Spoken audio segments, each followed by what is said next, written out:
Kemudian kerangka jantung. Nah, kerangka jantung di sini ada kerangkanya ya. Nah, kerangkanya ini berupa jaringan ikat. Namanya adalah annulus fibrosus ya. Annulus fibrosus ini dia mengitari katup-katup jantung ya. Katup-katup jantung ini berada dalam satu bidang ya. Nah, jadi dia akan dikelilingi oleh jaringan ikat namanya annulus fibrosus. Nah, di tengah-tengah jantung ya annulus fibrosus. Nah, kenapa dia berada di tengah jantung? Fungsinya apa sih? Nah, jadi fungsinya untuk menstabilkan jantung secara mekanis ya. Apabila dia memompa, maka jantung ini stabil ya, tidak berubah konstruksinya, strukturnya tidak berubah. Nah, fungsi lainnya adalah isolasi listrik dari atrium ke ventricle ya. Jadi dari atrium ke ventricle itu listriknya hanya melalui satu tempat, yaitu AV node ke bundle of His ya. Nanti kita akan bahas lebih lanjut di sistem konduksi jantung. Nah, kita masuk ke sistem konduksi jantung. Sistem konduksi jantung ini diinisiasi oleh yang namanya SA node ya. SA node itu ada di crista terminalis ini ya. Ada di crista terminalis ini, crista terminalis atrium dextra. Nah, dia akan bercabang, akan menghasilkan impuls sendiri, sehingga namanya adalah pacemaker ya. Pacemaker itu dia adalah penghasil impuls utama. Nah, di SA node ini kemudian akan mengalir impulsnya ke atrium dextra dan atrium sinistra. Ke atrium sinistra itu ada satu cabang namanya Strabut-Bachmann. Kemudian sepanjang atrium dextra itu ada 3 cabang, namanya Strabut internodal. Nah, dia akan menghubungkan antara nodus sinoatrial atau SA node tadi dengan nodus atrioventrikular atau AV node. Nah, AV node itu berada di trigonum Koch. Ya. Trigonum Koch itu apa? Silahkan dicari di internet untuk lebih jelasnya ya. Dia adalah tempat dari atrioventricular node ya, AV node. Nah, kemudian dari AV node dia mengalami perlambatan sinyal ya, perlambatan sinyal sepersekian detik. Kemudian dia akan menuju ke ventricle ya. Fungsinya apa? Kok bisa dia perlambatan sinyal di sini? Fungsinya adalah biar atrium ini berkontraksi dulu, sehingga darahnya semuanya ke ventricle, baru ventricle yang memompa, baru kemudian atrium yang memompa gitu. Jadi supaya sinkron, supaya harmonis antara atrium dan ventricle pompanya. Jadi biar sendiri-sendiri, tidak bareng. Nah, jadi bayangkan kalau bareng, belum selesai diisi sudah mompa, berarti tidak ada isinya yang dipompa itu. Nah, kemudian dari atrioventricular node tadi AV node menuju ke bundle of His. Nah, bundle of His itu kemudian ke sekitar sini ada namanya septum ya, septum branch atau serabut septal ya. Serabut septal itu mengkonduksi otot-otot di daerah septal, kemudian dia akan turun ke bawah, ke kanan dan ke kiri. Nah, yang ke kanan namanya right bundle branch. Kalau yang ke kiri namanya left bundle branch. Ya. Kemudian right bundle branch akan mengkonduksi jantung bagian kanan ya. Right bundle branch akan mengkonduksi jantung bagian kanan, left bundle branch akan mengkonduksi bagian kiri. Nah, dia akan dibagi dua karena ototnya besar-besar ya. Jadi dibagi dua. Ada vasikulus yang anterior bagian depan dan ada vasikulus bagian posterior. Kemudian ujung-ujung dari sistem konduksi ini adalah serabut Purkinje. Serabut Purkinje ini akan membuat syarafi musculus papillaris ini. Jadi di sini untuk klinisnya dari sistem konduksi sendiri, apabila di sini terjadi kerusakan di sistem konduksi ini, maka akan terjadi namanya aritmia. Ya. Aritmia berarti tidak ada ritme, ritmenya tidak bagus, kelainan ritme gitu ya. Nah, kelainan ritmenya apabila dia terlalu cepat namanya takikardi, apabila terlalu lambat namanya bradikardi. Nah, apabila terlalu cepat akan tetapi sumber listriknya pacemakernya masih di atas, yaitu adalah SA node atau internodal atau atrium atau dari AV node, berarti dia namanya supraventricular takikardi ya.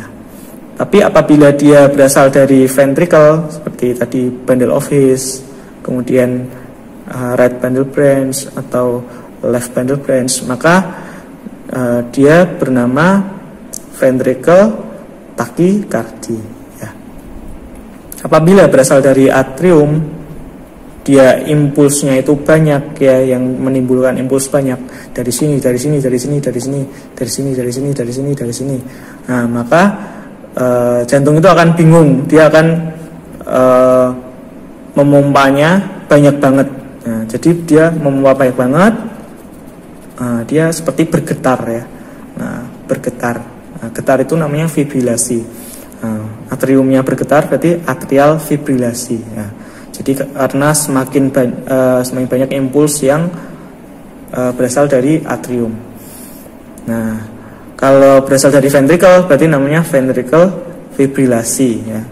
Karena banyak impuls yang berasal dari ventricle. Bayangin kalau dia mompanya itu cepat sekali sampai 150 lebih kali per menit, berarti tidak ada darah yang dipompa karena dia cuma getar aja, nggak efektif untuk memompanya seperti itu. Nah, kemudian bisa juga terjadi eksitasi prematur. Nah, eksitasi prematur itu maksudnya apabila SA node ini mengalami kerusakan, maka yang mengambil alih adalah konduksi setelahnya, yaitu atrial atau junctional atau ventrikular seperti itu. Jadi berurutan. Jadi apabila terjadi iramanya sinus, kemudian kok tiba-tiba ada QRS yang melebar, nah berarti namanya ekstrasistol dari ventricle seperti itu. Kemudian di sini ada bundle branch block ya. Bundle branch block, ada block ya. Berarti ada kerusakan di bundle branch-nya atau di AV. AV-nya juga bisa namanya AV block kalau di AV. Nah, kalau terjadi seperti itu berarti nanti konduksinya tidak akan sampai dijalarkan ke sistem konduksi berikutnya. Jadi dia akan mencari jalan lain, tidak melalui jalur konduksi yang merupakan jalan tol bagi impuls. Baik, itu untuk sistem konduksi. Kemudian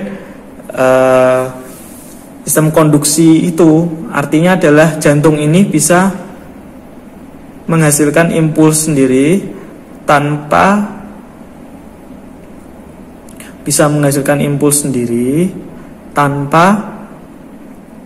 ada perintah dari luar ya. Jadi kalau saraf-sarafnya jantung ini dibebaskan, diputuskan semuanya, dia tetap bisa berkontraksi.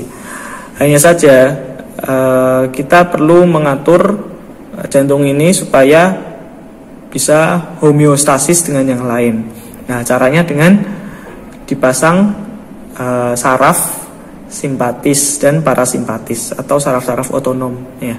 Saraf-saraf otonom seperti simpatis dan parasimpatis fungsinya ada dua, yaitu untuk memperlambat atau mempercepat laju jantung atau memperkuat atau memperlemah kontraksi. Nah, di sini ada namanya truncus simpaticus ya, yang dari simpatis itu ada namanya truncus simpaticus. Ya, dia akan menjadi plexus cardiacus. Nah, kalau simpatis dia akan menuju ke SA node, kemudian ke AV node dan ke ventricle ya. Tapi lain ceritanya kalau parasimpatis ya. Kalau parasimpatis dia akan berjalan dari nervus vagus kemudian ke plexus cardiacus, dia akan menuju ke SA node dan AV node saja ya. Di ventricle jarang. Nah, jadi perbedaannya itu. Kemudian simpatis berarti aksinya adalah mempercepat laju jantung dan memperkuat kontraksi. Nah, kebalikannya dengan parasimpatis berarti dia akan memperlambat laju jantung dan memperlambat kontraksi seperti itu. Kemudian di sini untuk vaskularisasi jantung ya, vaskularisasi jantung. Nah, ini berkaitan dengan penyakit jantung. Nah, yang sering kita dengar adalah serangan jantung ya, atau penyakit jantung koroner. Nah, dia adalah penyakit pada vaskularisasi jantung. Nah, di sini ada arteri dulu yang memperdarahi jantung.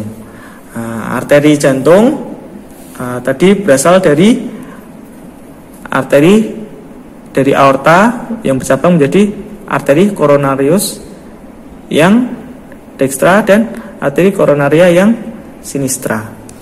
Nah, bisa kita lihat dari luar di sini. Arteri coronaria yang dextra dia menempati sinus coronarius ya. Nah, dia berasal dari pangkal aorta. Nah, menempati sinus coronarius, dia akan bercabang menjadi ramus sinoatrialis ya. Sinoatrialis dan atrialis ya. Kemudian ada cabang namanya marginalis dextra yang di sini ya, marginalis dextra. Nah, kemudian kalau di sini dia akan mempercabangkan bagian belakang dari jantung ya. Namanya ramus interventricularis posterior ya.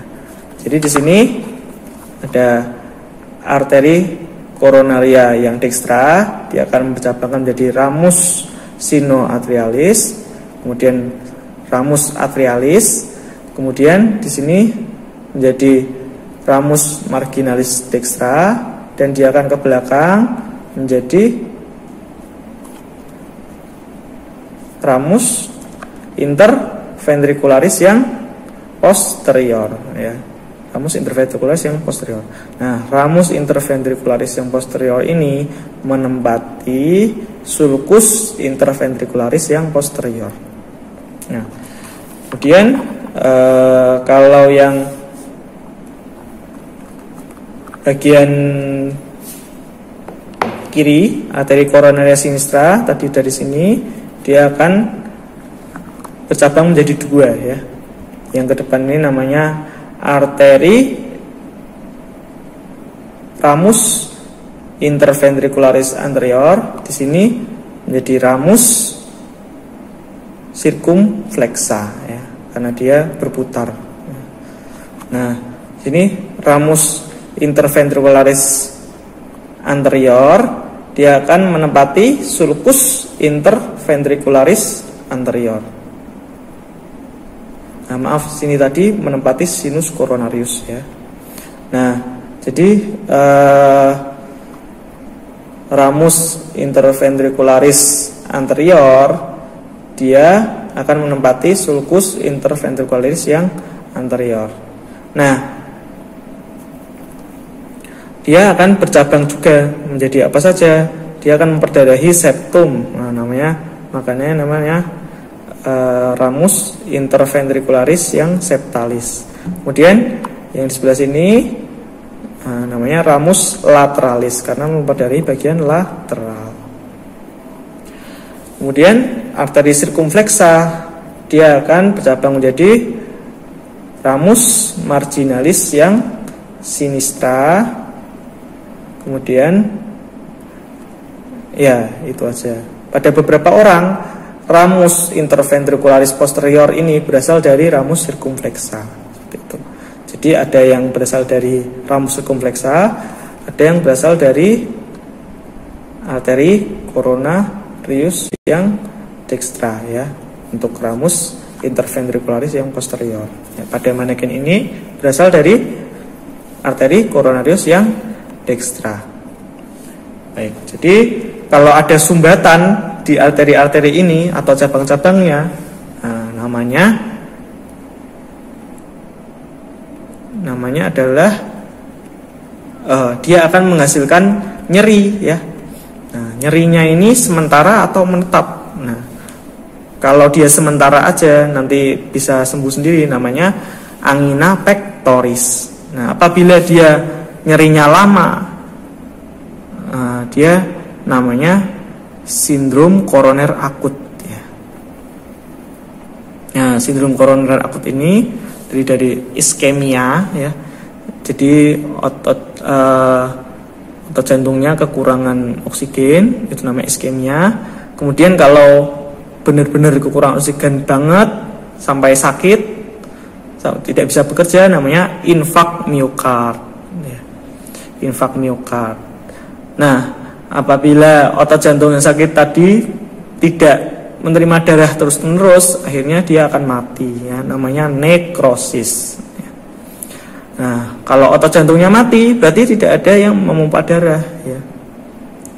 Nah, tidak ada yang memompa darah, akibatnya nanti terjadi namanya gagal jantung ya.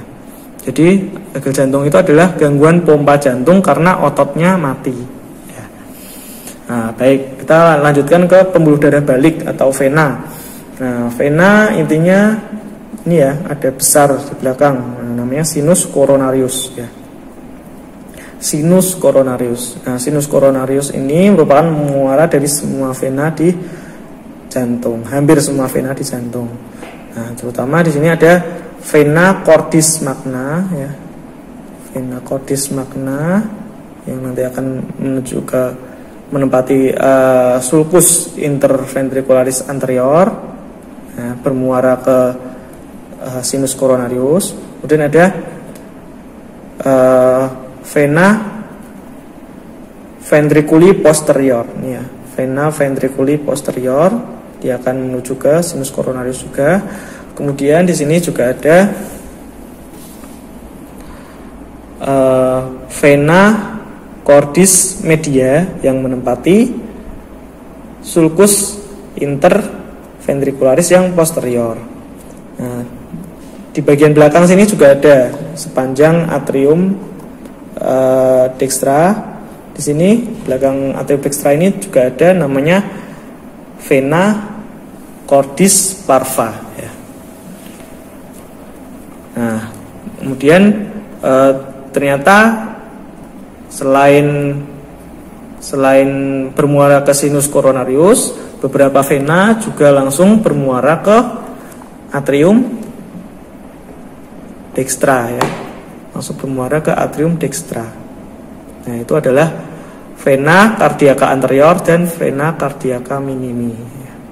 Tidak bisa terlihat di sini. Kemudian kita akan belajar tentang pembuluh limfa dari jantung. Nah, pembuluh limfa dari jantung ini prinsipnya adalah menyilang ya. Jadi pembuluh limfanya menyilang. Di daerah kiri dia akan bermuara ke truncus coronarius dextra. Maaf. Pembuluh darah limfa dari daerah kiri akan menuju ke truncus coronarius sinistra, kemudian menuju ke nodi limfodei tracheobronchiales inferior, kemudian menuju ke angulus venosus yang dextra ya. Jadi itu ya. Jadi daerah kiri itu menuju ke angulus venosus dextra intinya. Kemudian kalau daerah kanan dia akan bermuara ke truncus coronarius dextra, kemudian akan dibawa ke angulus venosus yang sebelah sinistra ya. Nah, kalau daerah lain nanti dia akan ke nodi limfodei tracheobronchiales inferior dan nodi limfodei lain.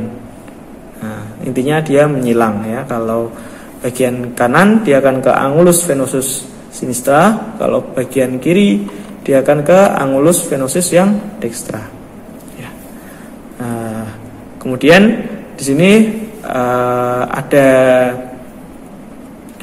klinis yang lain, yaitu henti jantung ya. Apa itu henti jantung? Nah, kalau di SKDI namanya cardiorespiratory arrest. Ya, jadi henti jantung, keadaan di mana jantung ini tidak memompa darah, sehingga kita perlu memberikan bantuan hidup dasar berupa namanya CPR ya, atau RJP ya. CPR itu cardiopulmonary resuscitation atau resusitasi jantung paru ya.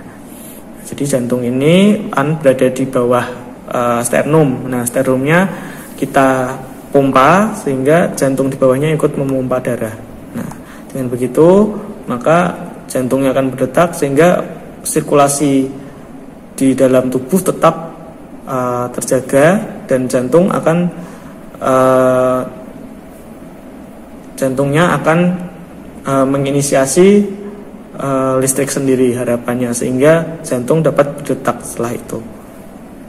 Nah, sekian dari saya tentang jantung. Kita akan ketemu lagi di pertemuan berikutnya.